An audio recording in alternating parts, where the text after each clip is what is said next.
जय जय रघुवीर समर्थ. दशक 15वा, समास 9वा. पिंडोत्पत्ती निरूपण. श्री गुरुभ्यो नमः. चार खाणीतील सर्व प्राणी पाण्यामुळेच वाढत असून असे निर्माण होऊन जाणाऱ्या जीवांचा हिशेबच नाही.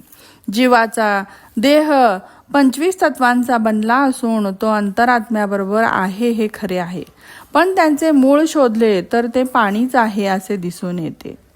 पावसाळ्यात दृष्टीला पडणारे कीटकादी शरीर पाण्याने भरून वाहत असतात आणि त्या प्राण्यांच्या मैथुनाने पुल्लिंग स्त्रीलिंग रेत रक्तात मिसळून जातात. एवढेच नव्हे तर कोणत्याही प्राण्याने खाल्लेल्या अन्नाने अन्नरस होतो. अन्नरसाने रक्तरेत रूपी देहरस निर्माण होतो. त्यानंतर रक्तरेत मिळून घट्ट होऊन सावकाश वाढू लागतात. ते पोटातच वाढत जाऊन मृदू असलेले कठीण होते. पाणी जाऊन अवयव यांचे आकार होतात. असे शरीर पूर्णत्व पावल्यावर बाहेर येते आणि जमिनीचा स्पर्श झाला की रडू लागते. सर्वांची गोष्ट अशीच आहे. जसे जसे शरीर वाढत जाते तसतशी कुबुद्धीही वाढते आणि अथपासून इतीपर्यंत सर्व काही घडते. पाहता पाहता सर्वच वाढून नाहीसे होऊन जाते. जन्मल्यानंतर सर्वांचे शरीर दिवसेंदिवस वाढत जाते आणि काही विचारही सुचू लागतात.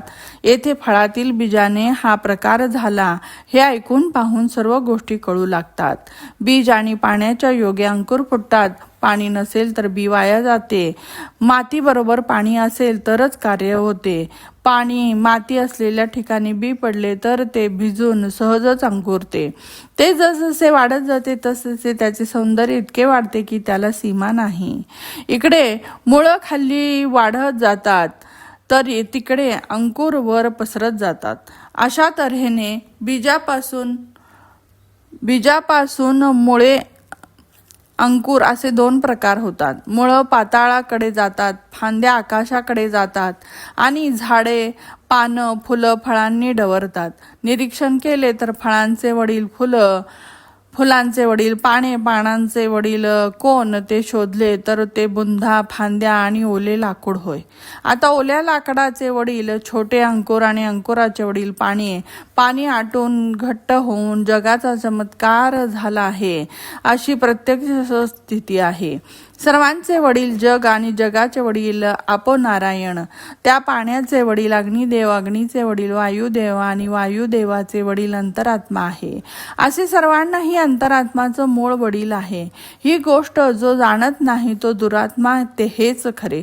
दुरात्मा म्हणजे आत्म्यापासून दूर असणारा, आत्म्याला हरवलेला. आत्मा जवळच असूनही तो दिसेनासा झाला आहे. आत्म्याच्या अनुभवाकडे मन जात नाही. असे लोक आत्म्याबरोबरच जगात निरर्थकपणे येऊन जातात. सारांश. देव सर्वांपेक्षा ज्येष्ठ असून त्याच्यावर अनन्य भाव ठेवला तर प्रकृतीचे गुण बदलत जातात. अनन्य असलेला साधक आपला अभ्यास योग्य रीतीने करतो. त्यात एकाग्रता कधीही भंग होऊ देत नाही आणि आपल्या बोलण्या चालण्यात उणिवा भासू देत नाही. वडीलधाऱ्यांनी काय काय केले ते पाहायला नको काय? त्यांनी केलेले खूप आहे. तो मूळ पिता ज्या शरीरात चेतन होतो ते शरीर भाग्यवान होय. अल्पचेतनेने अल्पच भाग्य पावतात. अशा महिमाशाली नारायणालाच मनात सतत आठवले तर त्याला सोडून लक्ष्मी कोठे जाईल? नारायण समस्त लोकांमध्ये आहे. त्याचे पूजन करीत जावे. त्यासाठी शरीर कोणतेही असो ते संतोषले असे करावे. या प्रकारच्या उपासनेचे परीक्षण केले तर ते जगाचेच रक्षण करते असे दिसून येते. त्याची लीला कळत नाही. त्याचे परीक्षण कुणीही करू शकत नाही, कारण देवाची लीला देव सोडून अन्य कोण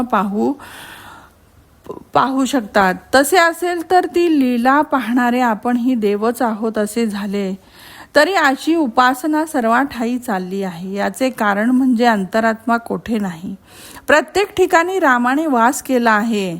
माझी उपासना अशी आहे, ती अगम्य असून निरुपाधिक स्वरूपाच्या पलीकडे घेऊन जाते.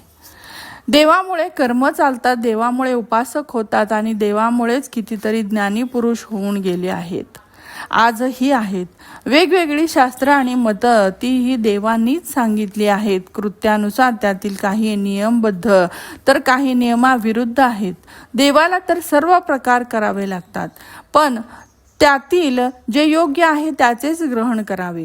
आपल्या योग्यतेप्रमाणे वागणे तेच योग्य होय. बरं, देवाच्या पूजेत आवाहन विसर्जन हे विधान सांगितले आहेत. आतापर्यंत सांगितलेले सर्व काही आव्हानरूपी पूर्वपक्षच झाले. सिद्धांत अजूनही पुढेच आहे. त्यासाठी अंतरात्म्यापर्यंतच्या पंचीकरणाची सर्व तत्व सोडून देऊन आत्मप्रतीती प्रमाणाप्रमाणे निश्चित होणारे आणि वेदांताचे अनुभविक सिद्धांत असणारे सुखकारक महावाक्यार्थ पाहायला हवे. इति श्रीदासबोधे गुरुशिष्य संवादे पंचदश दशके पिंडोत्पत्ती निरूपणम नाम 9वा समासः समाप्तः. जय जय रघुवीर समर्थ.